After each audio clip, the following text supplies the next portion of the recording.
Le Flash Info avec Claire Yonsi.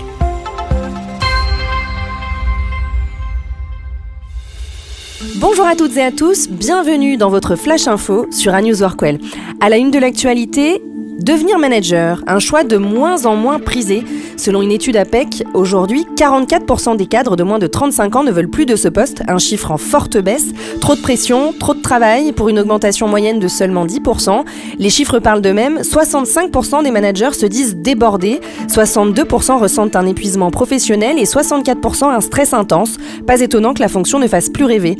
À cela s'ajoute un autre problème, un manque de formation. Les nouveaux managers doivent souvent attendre 1 à 2 ans avant d'être accompagnés.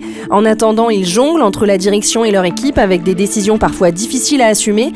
Alors que faire ? Revaloriser l'expertise sans passer par le management, alléger les tâches chronophages et donner plus d'autonomie, un vrai défi pour les entreprises car sans manager, comment encadrer les équipes ?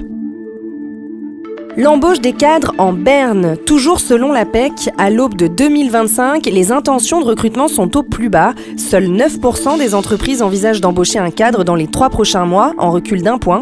Les grandes entreprises et les PME freinent les recrutements. 48% des ETI et grands groupes comptent embaucher un cadre entre janvier et mars, contre 54% un an plus tôt.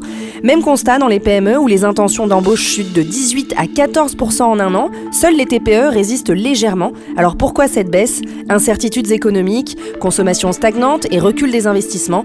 Résultat, 24% des cadres se sentent plus menacés par un licenciement et 55% pensent qu'il sera difficile de retrouver un emploi équivalent, soit 5 points de plus en un an. Autre signal inquiétant, les entreprises font moins de concessions, seulement 18% acceptent un cadre sans le diplôme requis, contre 23% en 2023. Et sur les salaires, seuls 41% des entreprises ont revu leurs offres à la hausse, en chute de 10 points. Le rapport de force s'inverse au détriment des cadres, un signe que le marché du travail se tend en 2025.